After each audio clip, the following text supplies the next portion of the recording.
Thank you very much. Let me thank those who have spoken before me and remind us that interference in Africa started with slavery. When slavery had lost its value, it graduated into colonization. And that is the context in which Berlin must be seen. When the European powers sat in Berlin and divided the continent of Africa into spheres of influence.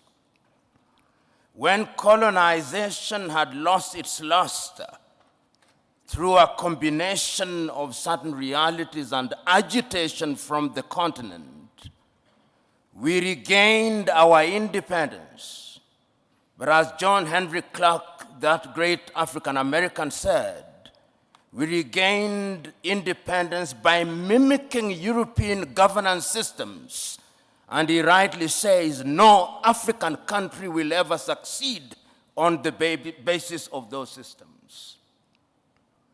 After that, the neo-colonial project was instituted. And all of us will remember Kwame Nkrumah's book, Neo-Colonialism, the Last Stage of Imperialism. And he there says the most dangerous. We are now in a neo-colonial stage when the European powers are at their most diabolical, when the Americans are at their most diabolical. And it's not lost on me that they'll be meeting in Hiroshima next week as the G7. And how do they interfere? They interfere militarily. They ensure that you in the military are trained in Sandhurst, are trained in West Point, so they affect your mind. They interfere diplomatically, sometimes through gunboat diplomacy. And that is why you see sometimes your typical European ambassador treats our heads of states in a condescending manner. They interfere through institutions such as the IMF and the World Bank. They interfere by ensuring that our economic infrastructure is beholden to theirs through dollarization. They interfere through education. They interfere by influencing our processes, by lending us advisors who tell us what to do. The neo-colonial project is alive and well, and it is at its most dangerous, and we Africans must smell the coffee. If we don't, they are going to continue to interfere. How else do they interfere? Through NGOs, Danida, CEDA, UK Aid, USAID. These are Trojan horses that are introduced into our countries for the purpose of influencing our processes. And they infiltrate our institutions. Right now, if you look at the African Development Bank, look at the shareholding.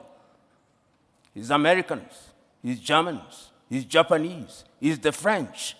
And the Europeans have done their bit. They also interfere through post-colonial institutions, the Commonwealth of independent nations. They are not sovereign states, former French-speaking nations. These are the instruments that they interfere through. And how do we then deal with this situation?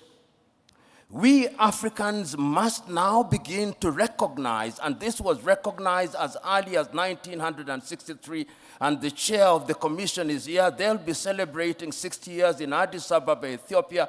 And 60 years ago, on the 24th day of May, Kwame Nkrumah warned us. He said, if we are not united, they are going to interfere with us militarily. They are going to interfere with our economy. They are going to interfere with our agriculture. They are going to interfere with our health.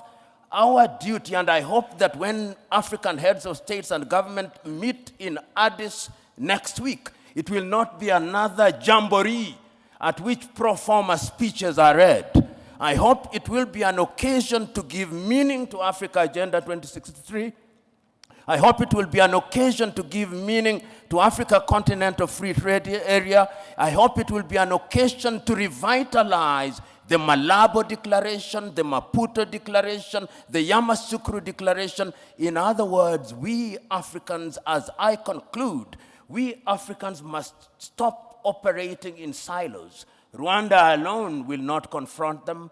Burundi alone will not confront them. But if we go through the regional bodies and ultimately the African Union, we may indeed succeed in putting away this bulwark. And remember, it is no longer just Europe. There is a new scramble for Africa. The Chinese are here.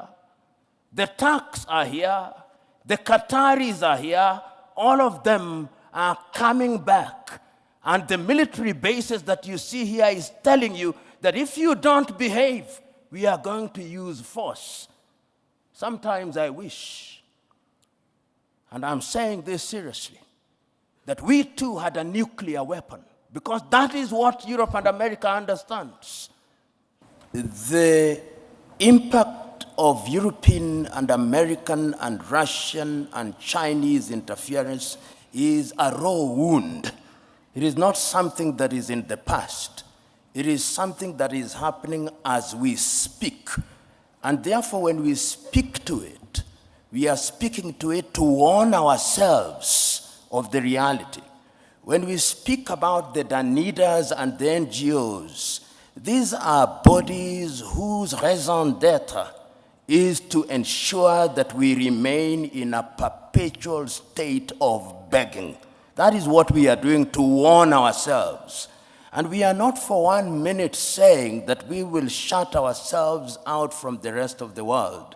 What we are saying is that we must define how we engage with the whole world. And we are saying that as individual countries, we are weak, and the rest of the world wants to operate and to deal with us in our weak state. The United States of America are dealing with Rwanda on second-hand clothing. Rwanda cannot resist them. Burundi cannot. Kenya cannot. Uganda cannot. But if we are East Africa with a population of 300 million, we can. If we are SADC, we can. If we are ECOWAS, we can. So this is what we are saying. And we are saying further that going forward, we must also recognize our internal weaknesses. And what is our weaknesses? Chinua Achebe said it very well. The problem of Africa is simply and squarely one of political leadership. The rank of many political leaders in Africa are thieves. Let's call them by their name. They are thieves. They are individuals who are not interested in the interest of this country. And as long as we continue electing such individuals into positions of power across Africa, they are going to be manipulated. What then is the responsibility of the citizenry? The responsibility of the citizenry is to make demands. The chairman here, I hope he has received the several letters that I have written to him. I've written several letters to his organization, talking about the role of the African Union in peacemaking. I wrote to the chairman only last week about the situation in Sudan, saying we must solve our own problems. And I want to see a crusading African Union, so that it's not the Americans and the Saudi Arabians who are summoning them to Jeddah. It should be in Addis Ababa. In a nutshell, Joe, what I'm saying is that we have a responsibility to ourselves, both at the leadership level and at levels of the civic society. We must be engaged in a positive manner, and we must keep on shouting without being diplomatic, because diplomacy is lulling us into a false sense of security. And lastly, I want to say this. When foreign powers come, we must always be reminded of these goodies that they bring to us. It used to be said of the Trojan War that even when the Greeks bear a gift, they do not mean well. They never mean well. And the sooner we say it, recognizing the external threat, recognizing the domestic weaknesses, the safer we are. Right now, as I conclude, there is a group of experts going around East Africa, collecting views about the constitution of East Africa. I've just written to them this morning. They are leaving Kenya. If you ask 10 Kenyans, possibly only one knows they are in Kenya. Then they will be going to Burundi. If you ask your typical African about Africa Agenda 2063 out of 10, if 2 know about Africa Agenda 2063, you'll be lucky. If you ask them about the Africa Continental Free Trade Area, 10, if 2 know, you'll be lucky.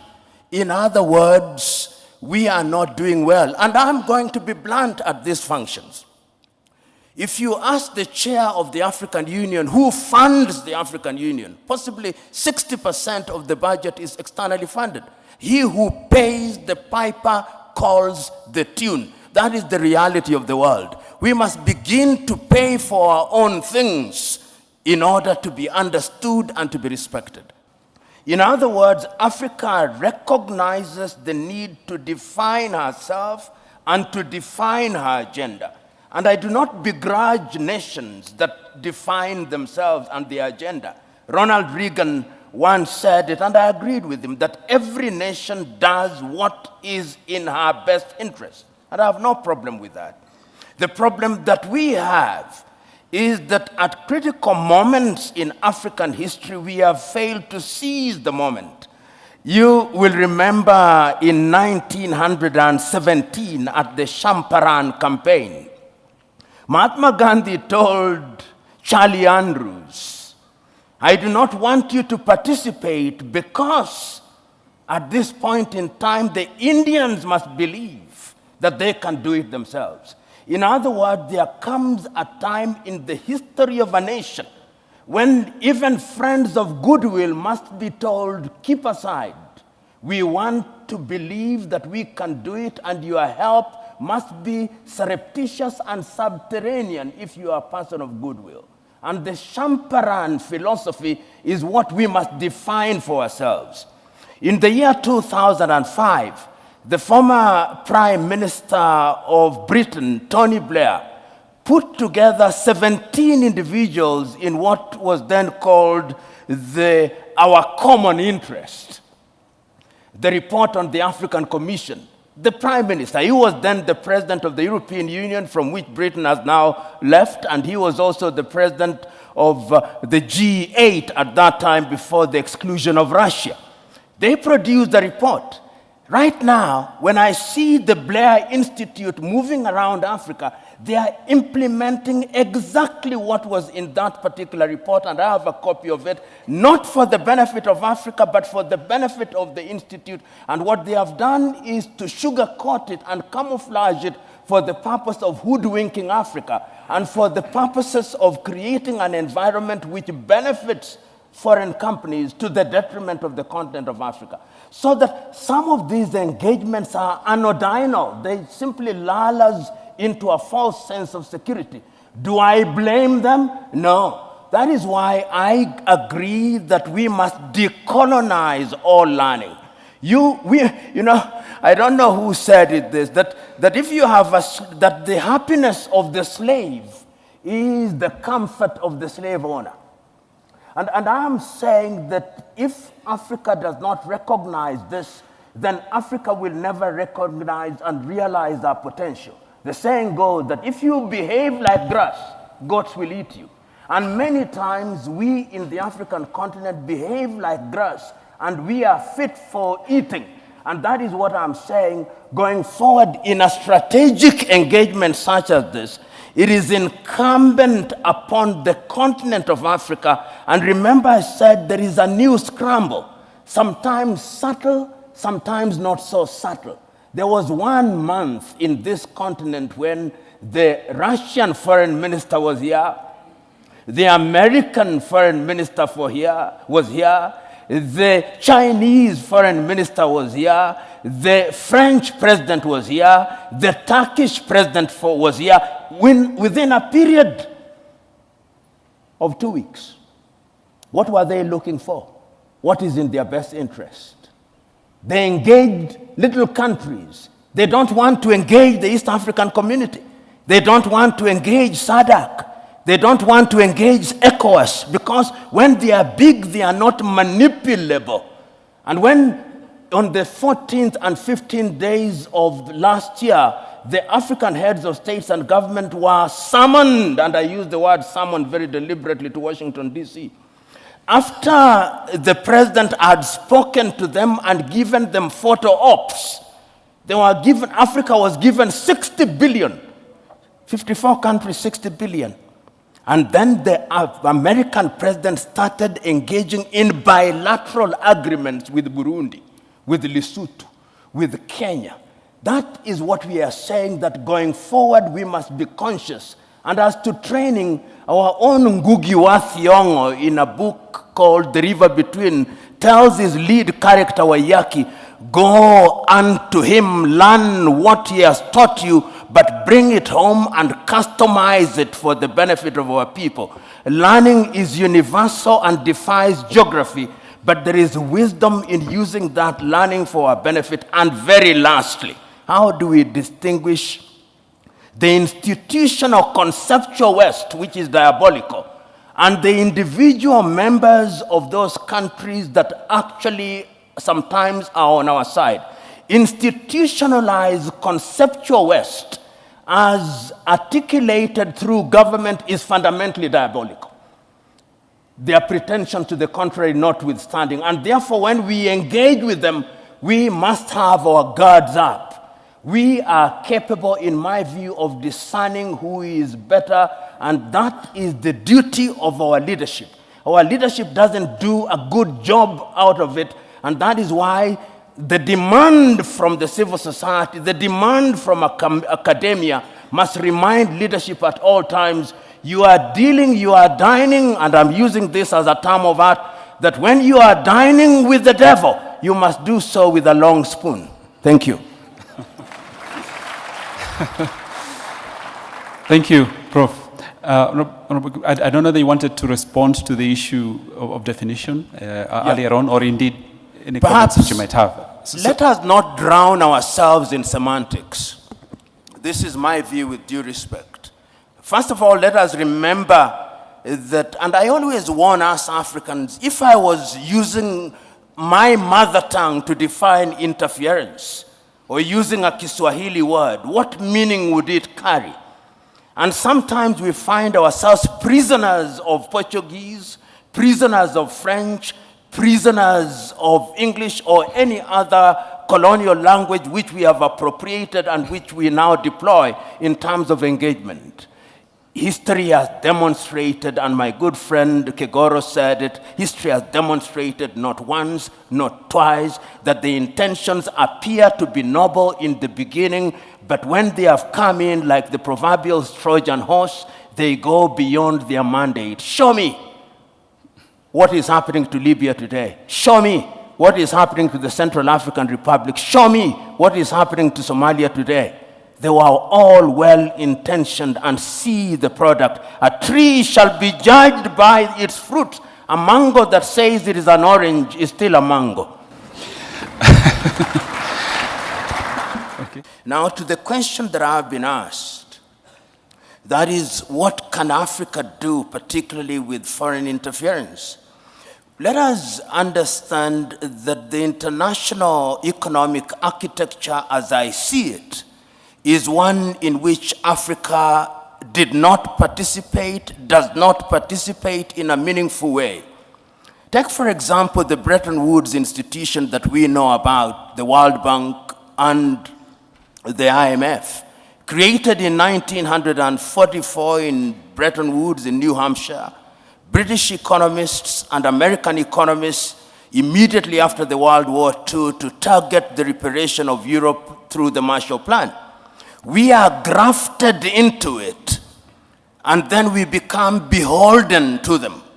So that when you hear IMF is in your country, you ought to be very worried, because the prescriptions is one size fits all. And if you doubt me, You will remember the prescriptions of the IMF during the structural adjustment in 1980s. Not a single country came out of it in a proper shape.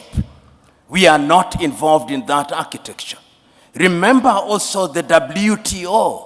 The very first meeting of the United Nations in 1945 in San Francisco had a component of the WTO. The WTO, as we know it today, is also constructed in a manner that does not benefit us. The idea is that Africa continues to remain a producer of primary goods, and we continue to consume goods that have value addition. How then has Africa tried to react to this? There have been several initiatives. The very early initiatives were not even constructed by Africa. If you remember the African Pacific, Caribbean Pacific, the Lomé Convention, and the Cotonou Declaration, these were initiatives which were influenced from outside. It is after the failure of the Lomé Convention that Africa now said, we want to have our own, hence the Lagos Plan of Action of 1980, because Africa recognized trade within Europe is at almost 60%. Trade within North America is at anything 57%. Trade within Asia is at 50%. Trade within Latin America is at 40%. Trade within Africa, 15%. But the Lagos Plan of Action did not realize the dreams that we set for ourselves. So Africa has always identified the solution to our problems.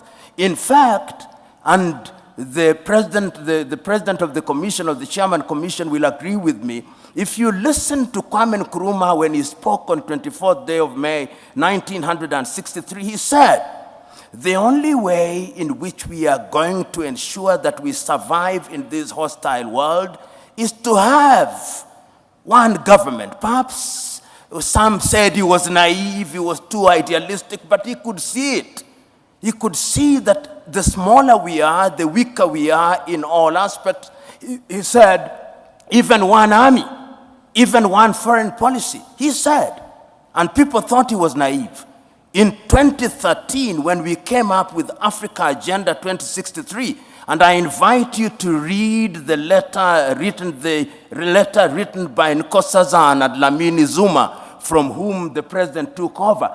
She is apologizing to Kwame Nkrumah. She's saying, we wish we listened to you. So what are we doing as Africa in terms of trying to deal with this foreign interference? Having recognized these, first of all, under the REX, the East African Community, you remember there was the Committee of Fast Tracking of the East African Community and East African Confederation. The first president of East Africa ought to have been sworn in 2010. It did not happen. As I'm talking to you, there is now a body that is moving around trying to create a constitution for the East African Confederacy, which is a realization that if we want to interfere, if we want to stop foreign interference and we want to engage constructively, we must have a big market, and that market will be the East African market. Hence, Kenya, Uganda, Tanzania, Rwanda, Burundi, South Sudan, and now the Democratic Republic of Congo, and the Somalis are coming in, and I'm told the Ethiopians are also contemplating.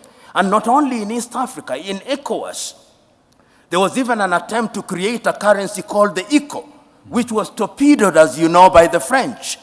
And in SADC, these are ways and means of immunizing ourselves against the machinations of not only Europe, but China. China is increasingly coming into the continent.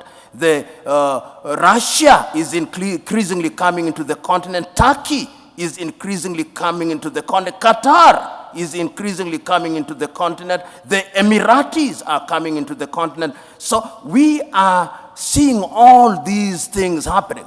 But beyond the REX, there is also the African Union. If you read Africa Agenda 2063 and the 7 aspirations, they are designed specifically to ensure that we form a bulwark against these foreign interference. And let me correct myself if I was misunderstood. They are small nations. Let's not delude ourselves. The theory of sovereignty of nations is a fiction. Right now, we will have meeting of the G7. Why? Because they are bigger economies and we are not there. Then we will have the G20, which are slightly bigger. Then they are the smaller nations, and they met recently in Brussels. So we must distinguish the fiction of equality of nations and the reality of nations. And when, therefore, we want to negotiate at the continent of Africa, we are saying the bigger we are, the better we are. So efforts are there. And as I conclude, I'm saying, if we look at Agenda 2063 and we look at Africa Continental Free Trade Area to eliminate tariff and non-tariff barriers, to allow for the free movement of persons, then we would be in a better position to engage. And I'll give this example. Look at East Africa. We said that we did not want second-hand clothing. Rwanda accepted. Then Uganda and Tanzania were persuaded by the United States of America, and we dropped out. This is what divide and rule is all about. So these things that we are talking about, they are not going to be realized in your lifetime. These are intergenerational battles. And our duty, as Nyerere said on the 6th day of March 1997, this generation has a duty to carry the torch. And the worst mistake that we can make is to lose hope and to despair. Thank you. Thank you.